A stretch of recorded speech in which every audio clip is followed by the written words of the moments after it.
Welcome back to the channel. இன்னைக்கு நம்ம வந்து ரவா லட்டு எப்படி பண்றதுன்னு பார்க்கலாம். அதுக்கு 1 கப் அளவுக்கு ரவை எடுத்துக்கோங்க, 3/4 கப் அளவுக்கு சர்க்கரை, அதுக்கப்புறம் 1/4 கப் அளவுக்கு நெய் எடுத்துக்கோங்க. இன்னைக்கு நம்ம பண்ணக்கூடிய ரவா லட்டு வந்து வெறுமே இந்த 3 பொருள் மட்டும் இருந்ததுன்னா நம்ம ஈஸியாக வந்து நம்ம வீட்டில் இந்த ரவா லட்டு வந்து செஞ்சிடலாம். இது லட்டுக்கு வெளியில் வந்து உங்களுக்கு ட்ரையாக இருக்கும், உள்ளே வந்து உங்களுக்கு நல்லா சாஃப்டாக இருக்கும். ஸோ உங்களுக்கு சாப்பிடவே வந்து உங்களுக்கு ரொம்ப பிடிக்கும். ஸோ இதுக்கு ஃபஸ்ட்டு நீங்கள் வந்து ஒரு பேனில் நம்ம எடுத்து வச்சுருக்க 1/4 கப் நெய் போட்டுட்டு தேவையான அளவு முந்திரி போட்டுட்டு நல்லா வந்து நீங்கள் டீப் ஃப்ரை பண்ணிக்கோங்க. அதுக்கடுத்து நான் காஞ்ச திராட்சை வந்து 1/4 கப் அளவுக்கு எடுத்து அதை வந்து இதில் சேர்த்துக்குவேன். இது ரெண்டுமே வந்து நீங்கள் நெய்யில் லோ ஃப்ளேமில் ஒரு 4 நிமிஷம் வரைக்கும் நீங்கள் நல்லா வந்து ஃப்ரை பண்ணிக்கோங்க. ஸோ இப்போ பார்த்தீங்கன்னா உங்களுக்கு காஞ்ச திராட்சை வந்து நல்லா குண்டு குண்டாக அழகாக வந்து உங்களுக்கு கோல்டன் கலரில் சூப்பராக ஃப்ரை ஆகிடுச்சு. ஸோ இதுக்கப்புறமா நம்ம ரெடி பண்ணி வச்சுருக்க 1 கப் அளவுக்கு ரவையை வந்து இந்த நெய்யில் நீங்கள் சேர்த்துட்டு இதையும் வந்து நீங்கள் நல்லா ஃப்ரை பண்ணிக்கோங்க. ஓகே ஃப்ரெண்ட்ஸ், இப்போ நீங்கள் பார்த்தீங்கன்னா ரவா லட்டு வந்து ட்ரை ரவா லட்டு அப்படின்னும் செய்வாங்க. அது என்ன பண்ணுவாங்கன்னா ரவாவை வந்து நல்லா பவுடர் பண்ணிவிட்டு அதுக்கப்புறம் சர்க்கரையும் பவுடர் பண்ணிவிட்டு நெய் ஊற்றி ட்ரை ஃப்ரூட்ஸ் போட்டு ஈஸியாக வந்து லட்டு பிடிச்சிருவாங்க.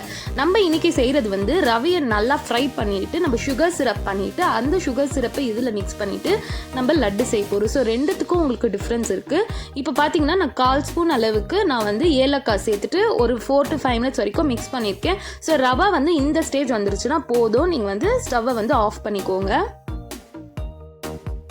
அதே மாதிரி நம்ம ட்ரை ரவா லட்டும் இன்னொரு நாள் வந்து நம்ம எப்படி பண்ணுறது அப்படின்னு சொல்லிட்டு நான் உங்களுக்கு செஞ்சு காட்டுறேன். ஸோ இப்போ ஒரு பேன் எடுத்துட்டு அதில் 3/4 கப் அளவுக்கு நம்ம எடுத்து வச்சிருக்க சர்க்கரை இதில் சேர்த்துட்டு 1/4 கப்புக்கும் கொஞ்சம் அதிகமாக நீங்கள் தண்ணியை வந்து இதில் சேர்த்துக்கோங்க. அப்போ உங்களுக்கு சுகர் சிரப் ரெடி ஆகிறதுக்கு ரொம்ப நேரம் எடுக்காது, ஈஸியாக வந்து ரெடி ஆகிடும். ஓகே ஃப்ரெண்ட்ஸ், நீங்கள் வந்து நம்ம சேனலுக்கு புதுசாக வந்திருந்தீங்கன்னா நான் செய்யக்கூடிய கண்டென்ட் உங்களுக்கு பிடிச்சதுன்னா மறக்காமல் நம்ம OMG சமையல் சேனலுக்கு சப்ஸ்கிரைப் பண்ணிக்கோங்க. அது மட்டும் இல்லாமல் பக்கத்தில் இருக்க பெல் ஐக்கானை மறக்காமல் கிளிக் பண்ணிக்கோங்க. ஸோ இப்போ பார்த்தீங்கன்னா உங்களுக்கு ஒரு ஸ்ட்ரிங் கன்சிஸ்டன்சி வர வரைக்கும் இந்த சுகர் சிரப் வந்து உங்களுக்கு நல்லா பாயில் ஆகணும். இப்போ இந்த மாதிரி நீங்கள் எடுத்து பார்த்தீங்கன்னா 2 விரலுக்கு நடுவில் வந்து உங்களுக்கு அந்த ஒரு கம்பி பதம் வரணும். ஸோ அது வரைக்கும் நீங்கள் வந்து நல்லா இந்த சுகர் சிரப்பை ரெடி பண்ணிக்கோங்க.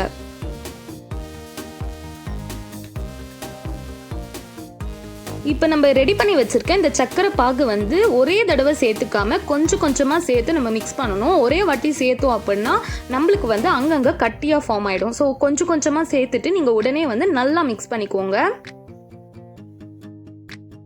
ஓகே ஃப்ரெண்ட்ஸ், உங்களுக்கு இந்த சக்கரை பாகு வந்து சூடாக இருக்கும். ஸோ நீங்கள் வந்து கையில் மிக்ஸ் பண்ணாமல் இந்த மாதிரி ஒரு உட்டன் ஸ்டிக்கு இல்லை ஸ்பூன் எது இருந்தாலும் அதை வச்சுட்டு நீங்கள் மிக்ஸ் பண்ணிங்கன்னா உங்களுக்கு வந்து சூடு சுத்தமாக தெரியாது. ஒன்ஸ் நீங்கள் மிக்ஸ் பண்ணிட்டதுக்கப்புறம் நீங்கள் வந்து கையில் வந்து லட்டு வந்து நீங்கள் ரெடி பண்ணிக்கலாம்.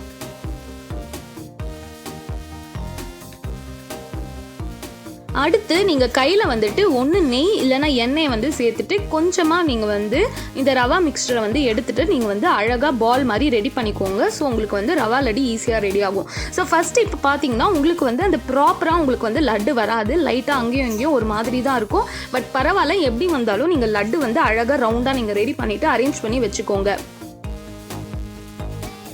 ஓகே ஃப்ரெண்ட்ஸ், உங்களுக்கு சூடாக இருக்கிறதுனால தான் ரவா லட்டு வந்து நல்லா லட்டு மாதிரி சர்க்கிளாக உங்களுக்கு வந்து ஃபார்ம் ஆகாமல் இருக்குது.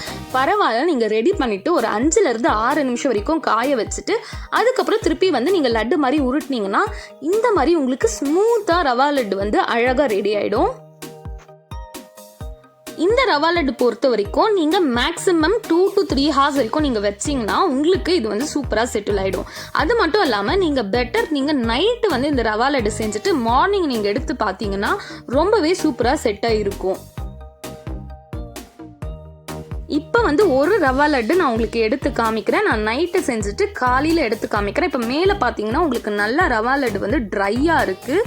அதே மாதிரி நீங்கள் உள்ளே வந்து அழகாக பார்த்தீங்கன்னா உள்ளே அப்படியே அந்த மாய்ஸ்சரஸாக சாஃப்டாக சூப்பராக இருக்கும். ஸோ உங்களுக்கு வந்து இந்த மாதிரி ரவா லட்டு நீங்கள் ட்ரை பண்ணி பாருங்கள். ஓகே ஃப்ரெண்ட்ஸ், நீங்கள் ட்ரை பண்ணிவிட்டு எப்படி இருந்ததுன்னு சொல்லிட்டு மறக்காமல் கீழே கமெண்ட் செக்ஷனில் கண்டிப்பாக வந்து கமெண்ட் பண்ணுங்கள். உங்களுக்கு இந்த ரெசிபி பிடிச்சதுன்னா நம்ம OMG சமையல் சேனலுக்கு மறக்காமல் சப்ஸ்கிரைப் பண்ணிவிட்டு லைக் பண்ணிக்கோங்க. தேங்க்ஸ் ஃபார் வாட்சிங் த வீடியோ கைஸ். பாய்.